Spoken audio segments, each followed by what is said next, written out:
Right, click the links to join the channel here over at Satire and the various other links below. I have a mailbox if you want to send me some comics or whatever. So Microsoft, Xbox encouraging soy boys to snitch. They're going to suck the fun out of everything, which I guess is great because when it gets lame enough, people will find alternatives. Because keep in mind, you don't actually have to play video games or watch the big movies. And maybe I know how that sounds, but as things continue to get lamer and lamer, where they're just making movies and comics and video games more and more soy compliant, so you don't upset these these cat ladies and these pussies. Eventually, you're gonna look at it like, yeah, you just kind of suck the fun right out of it. I guess I don't actually need to play video games. Maybe I should learn to play bass or something. Um, because you don't actually have to be like their puppet because everything runs on your money. So you don't have to pay them if you don't want to. You don't have to play video games or watch the big budget movies, at least. Especially when you consider just how nerfed everything is becoming. What happened? Well, they're going to let you clip audio so you can act like a little bitch and send the audio of somebody N-bombing to a moderator because, as I said, that's what little bitches do. Now, don't get me wrong, I don't use epithets actually at all in real life. But I also would rather have the spice of real people actually speaking as they organically speak than this bizarro world of totalitarian tech overlords telling us how we should behave. I don't know what to call this sociological experiment where these tech companies have so much control over the country. I mean, all this stuff is what is downstream from communication. It's like, well, everything downstream from thought, communication is going to be politics and elections and the direction society goes in. I value individual free speech over $1 billion company's ability to censor and shape discourse, and it's weird to see the left does not seem to value that free speech. And to be fair, some people on the right are like, "Oh, well, yeah, you can have free speech, but not this free speech." Oh, well, so like you have your sacred cows, the left has their sacred cows. Like, why not just have free speech and grow some thicker skin? Anyway, so social media, including these video game chat rooms, are the new town square. It's important that people be able to speak freely, especially when you have the option to simply mute or block accounts. And it's for a lot of these left wingers who are so censorious, and you tell them that on Twitter, like they're complaining about seeing these accounts left and right. It's like all you had to do is block the account. All you had to do is mute the account, and you would never see it or hear from it. It's just that easy. You don't want to not see someone else's communications. You don't want anyone to see it. You don't want the communications to exist out there. It's like you want to control other people's behavior. It's like, yeah, welcome to the left. Would you rather be a country of thin-skinned, bleeding pussies or of people with enough balls and self-confidence to just not take everything seriously? And I can admit that a video game conversation over what Halo or whatever they're playing is probably not as critical as social media discourse, but it's still communication taking place. I mean, you can have conversations.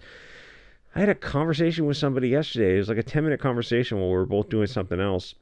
We're two strangers, and we're talking about politics, and like the walls had ears, so we're talking about right-wing politics because he was at his place of employment, and we were both on the same page, and we were speaking in these euphemisms. But we had this whole 10-minute conversation while we're doing something else. It's like, yeah, that's the importance of why they shut down pubs and bars and restaurants over the past 3 years. Anyway, more conversation is better than less conversation, and I'm very I'm very distrustful. That's not quite strong enough of people who want to censor and control other people's speech. And if a user, you can just mute the guys who, some people have potty mouth. They just put hot words in every other sentence. It's like, okay, you can just turn the volume down on them. It's not a good sign when society moves towards restricting speech on any platform, because it's these tech NGOs who are setting the standards for allowable thoughts, and it just blows my mind that so many people are okay with that. And keep in mind, they're lizard people. Why are we allowing NGO reptiles to set the tone of a country? Why do so many leftists trust the media, government, and big tech to control their speech and make decisions for them? or the the medical industry, but I'll get a strike if I try to go down that pathway.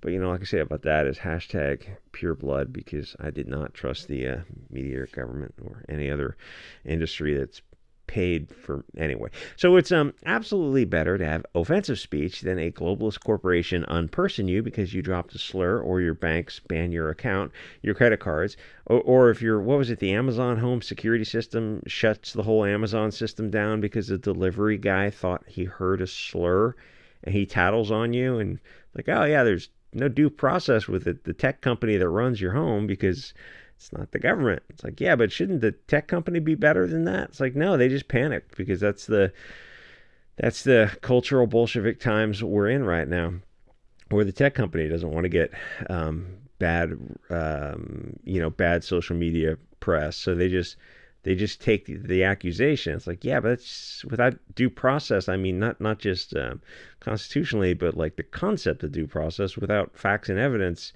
you're just going to be like lynch mobs and witch trials. And you look around at society now, it goes, oh, that's exactly what's happening. I don't expect the future is going to be too bright for this country. When did people become such pussies? Tech companies are sort of destroying the social lubricant of our society, because crazy people will whip up a witch hunt or dox and get fired and destroy someone's life. That shouldn't be legal either. If anything destroys this society, this new phenomenon of people crying to the teacher every time they're offended is going to be it. And something else I just noticed is the relationships for people who are not the top of the line celebrities, but like a step, like social media celebrities. They're putting a lot of their relationship stuff out in public, and there's a growing amount of people are going, this is way too much information. Like, it doesn't bode well. You're releasing private, like the who's the guy, the Jonah Hill thing, but he wasn't the other one. There was like a couple others that came out immediately after that, where these boyfriends and girlfriends they broke up. One guy broke up with this chick because she gained too much weight, and he was the nicest. He was as nice as he could be about it, and so she's publishing his private direct message, and you go like, yeah, that's like, you should not do that. And you realize, there's kind of no guiding dogma in a country that's turned into a commercial zone. Anyway, eventually people are going to learn that you don't talk to anyone. It's not safe to talk to anyone who has a higher rank on the social power hierarchy, which to me is great, because I'm all for accelerationism. It's unstable now. It's better just to destroy the whole thing and start over, probably by separating into different regions for different tribes. I just wonder why more people don't see this inevitable conclusion and speak up about it. If you want a society to work, you have to have free speech and thick skin. The thing is, I know it's beyond saving now, and I just accept it, but people are acting like if they keep conceding ground, they're going to arrive at an end point. But that's impossible because they keep moving the goalposts. You'll never be politically correct enough for them until they take everything you own, including your life, because, hey, history repeats. It's better to just peacefully separate now and skip the whole Civil War.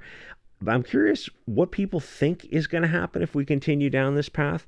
Are they hoping to just kind of keep their head down and that someone else will take care of the situation? Their politicians will somehow fix the problem?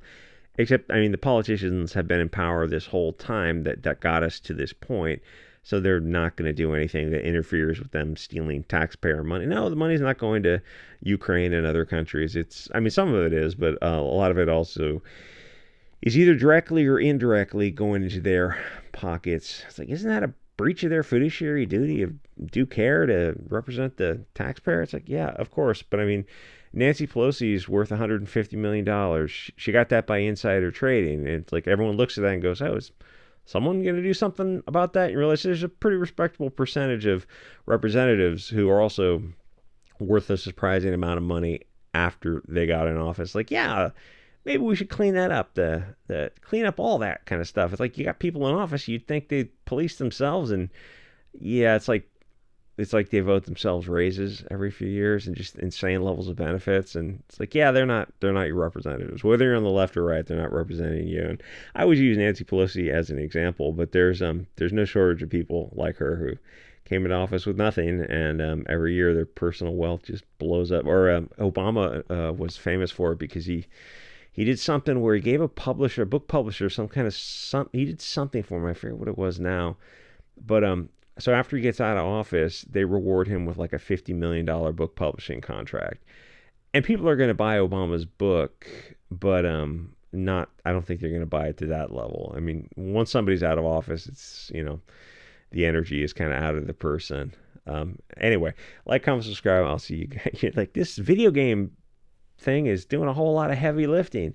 It's all, it's all deck chairs on the Titanic. It's all facets of the same crystal. Like, all this stuff is related. We have people who are okay with censorship and are okay with putting their trust in the governments and these media, government, medical industries, and all these other industries. And you're like, why exactly do you trust them so much? Are they trustworthy? Because to me, they look like reptile people. And the left is more on board with that. The right is will do a little bit. The right has their own issues with like hero worship and not wanting to see the feet of clay. But the left is way, way on board with authoritarianism. I gotta trust the government and the media. What happened to the left? This is not the left I grew up with. No, you understand. We're the totalitarian left, I suppose. Anyway, like, comment, subscribe. Check out the subscribe star, and I'll see you guys all next episode.